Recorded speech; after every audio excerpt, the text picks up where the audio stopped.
আহ, পুরনো সেই দিনগুলোর কথা। যদি বলি, একটি পুরনো কাঁথার সেলাইয়ে লুকিয়ে আছে প্রায় 1 শতকের বিস্ময়কর ইতিহাস, যেখানে মিশে আছে দেশভাগের যন্ত্রণা আর কুড়িগ্রাম রৌমারীর বিলীন হয়ে যাওয়া এক জাঁকজমকপূর্ণ বিবাহরীতি। কাঁথার সেলায় রৌমারীর হারানো সোনালি দিন। শুরুটা করি প্রায় 1930 সালের এক হেমন্তের সন্ধ্যায়। তখনও দেশভাগ হয়নি। গোটা রৌমারী অঞ্চলটা যেন ছিল এক সবুজ স্বপ্নপুরী, যা ব্রহ্মপুত্র, ধরলা আর দুধকুমারের জলধারায় সিক্ত। আর এই জনপদের বিবাহ ছিল শুধু দুটি মানুষের মিলন নয়, তা ছিল যেন গোটা গ্রামের উৎসব। কুড়িগ্রামের সেই সময়কার রৌমারী উপজেলা, যা তখন ব্রিটিশ ভারতের বৃহত্তর রংপুর জেলার অংশ, তার বিবাহের চালচিত্র আজকের দিনের চেয়ে ছিল আকাশ পাতাল ভিন্ন। আজকের ভারতের আসাম, মেঘালয়, মণিপুর এই অঞ্চলগুলির সংস্কৃতির সঙ্গে রৌমারীর লোক আচারের ছিল এক নিবিড় আত্মীয়তা। আজ রৌমারীর হতদরিদ্র গ্রাম্য মহিলারা দিনের পর দিন ধরে যে কাঁথা সেলাই করেন, তার প্রতিটি সূক্ষ্ম সুতার ফোড়ে যেন এখনও লেগে আছে সেই সময়ের গন্ধ। এমনই এক কাঁথা সেলাই করছিলেন বৃদ্ধা সখিনা বিবি, যার বয়স প্রায় 90 ছুঁই ছুঁই। তার স্বামী রমিজউদ্দিন ছিলেন এককালের নামজাদা গরুর গাড়ির সওদাগর, যিনি বরকনে বহনের কাজ করতেন। সখিনার মনে পড়ল তার দিদির বিয়ের কথা, যা ঘটেছিল প্রায় 1940 সালের দিকে। সে সময় রৌমারীতে বিয়ে মানেই ছিল এক বিরাট কর্মকাণ্ড। কনের বাড়ি থেকে বরের বাড়ি বা বরের বাড়ি থেকে কনের বাড়ি যেতে ব্যবহৃত হতো গরুর গাড়ি, মহিষের গাড়ি এবং অভিজাতদের জন্য পালকি। 7 দিন ব্যাপী উৎসব আর পালকির জাঁকজমক। বিয়ে সাধারণত চলত 7 দিন ধরে। প্রথম দিন পাকা দেখা, এরপর পান চিনি অর্থাৎ এক প্রকার বাগদান। কিন্তু আসল মজা শুরু হতো বরযাত্রার দিনে। বর, যিনি হতেন সাধারণত জমিদারের পুত্র বা সম্পন্ন কৃষকের সন্তান, তিনি যেতেন এক সুসজ্জিত কাঠের পালকিতে চড়ে। এই পালকিগুলো হতো শিল্পের এক চমৎকার নিদর্শন। 4 জন বাহক মানে বেহারা, তারা কাঁধে করে পালকি নিত, আর পিছনে বাজত সানাই, ঢোল আর লোকনৃত্য। বরযাত্রার পথ যেন ছিল এক রঙিন শোভাযাত্রা। গরুর গাড়ি আর মহিষের গাড়িতে করে বরযাত্রীরা যেত। গাড়ির উপর থাকত রঙিন চাদোয়া আর ঝালর। প্রতি স্টপেজে হতো জলযোগ আর গান বাজনার আয়োজন।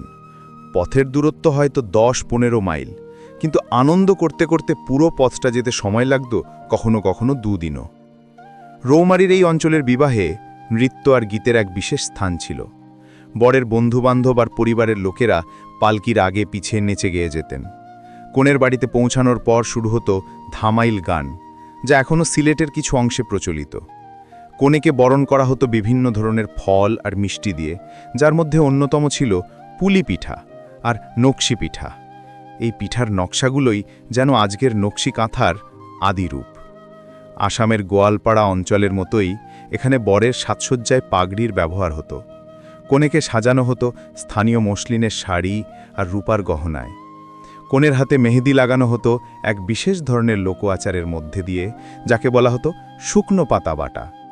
আরেকটি বৃহৎ তথ্যবহুল বিষয় হল, এই অঞ্চলে বিয়ের পূর্বে উভয় পক্ষের মধ্যে পান সুপারি বিনিময়ের এক বিশেষ রীতি ছিল, যা সামাজিক বন্ধনকে আরও সুদৃঢ় করত। পান সুপারি যেন ছিল সম্পর্কের প্রতীক। কিন্তু এই সব আনন্দ আর জাঁকজমক ছিল দেশভাগের আগের চিত্র। সালটা 1947। দেশ ভাগ হল। ব্রহ্মপুত্রর বুক চিরে ভারত আর পাকিস্তানের জন্ম হল। আর এই রেখাটি রৌমারীর জীবনকে চিরতরে পাল্টে দিল। রৌমারী পড়ল তৎকালীন পূর্ব পাকিস্তান অর্থাৎ পরবর্তী বাংলাদেশের সীমানায়। অপরদিকে আসাম, মেঘালয় আর মণিপুর চলে গেল ভারতের অংশে।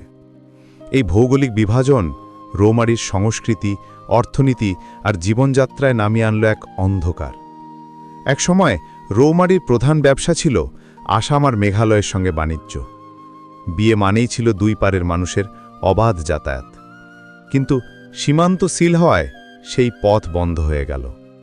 অর্থনৈতিক বিপর্যয় আর বিলাসের বিলুপ্তি।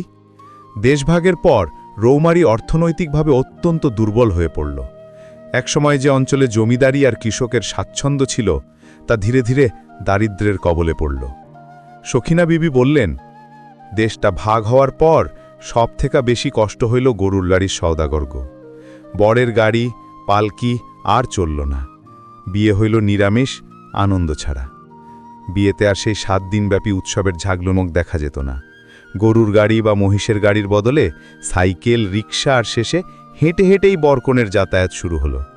পালকি আর শোভাযাত্রা হয়ে উঠল শুধু বইয়ের পাতায় লেখা গল্প, কাঁথার সুতায় লেখা ইতিহাস।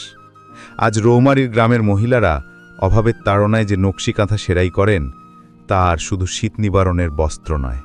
সখিনা বিবি, যার চোখে এখনও লেগে আছে পালকির রঙিন স্মৃতি, তিনি যখন কাঁথার সেলাই করেন তখন যেন সেই হারিয়ে যাওয়া দিনের কথাগুলোই সূচের মধ্যে দিয়ে কাপড়ের বুকে এঁকে দেন।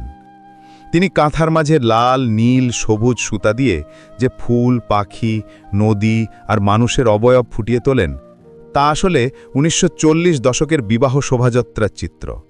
কাঁথার একটি কোণে তিনি প্রায়ই একটি পালকি আর তার পাশে সানাই হাতে দাঁড়িয়ে থাকা বেহারাদের ছবি সেলাই করেন। এই কাঁথাগুলো যখন শহরের অভিজাত দোকানে বিক্রি হয়, তখন ক্রেতারা শুধু এর কারুকার্যই দেখেন, কিন্তু তারা জানেন না কাঁথার প্রতিটি সেলায়ে গাঁথা আছে এক সমৃদ্ধ জনপদের প্রাগৈতিহাসিক বিবাহের আনন্দ, আসাম ও মেঘালয়ের সাথে তার সাংস্কৃতিক আত্মীয়তা, আর শেষ দেশভাগের যন্ত্রণায় বিলীন হয়ে যাওয়া এক আশ্চর্যজনক সোনালি দিন। সখিনা বিবির সেলাই করা এই কাঁথাগুলোই যেন রৌমারীর বাস্তব ইতিহাস, যা নীরব সাক্ষ্য বহন করে চলেছে সেই ঐতিহ্যবাহী জীবনযাত্রার। এটি যেন গ্রাম বাংলার এক জীবন্ত দলিল, যা দারিদ্র্যের মাঝেও ধরে রেখেছে তার পূর্বপুরুষের জাঁকজমক। যদি সুযোগ পান, সখিনা বিবির মতো কোনো বৃদ্ধার সেলাই করা নকশি কাঁথা হাতে নিয়ে তার কাছেই জানতে চান তিনি এই সেলাইয়ের ফোড়ে কি দেখতে পান। আমার বিশ্বাস আপনারাও শুনতে পাবেন সেই গরুর গাড়ির ঘণ্টে আর পালকি বাহকদের জয়ধ্বনি। সখিনা বিবির মতো অসংখ্য কারিগরের হাতের ছোঁয়ায় যে ঐতিহ্য আর ইতিহাস বেঁচে আছে, তা কেবল শিল্প নয়, একটি জীবন্ত দলিল। এই গল্পটি শোনার পর আপনার কেমন লেগেছে তা অবশ্যই কমেন্ট করে জানাবেন। যদি ভালো লেগে থাকে তাহলে অবশ্যই লাইক এবং শেয়ার করবেন।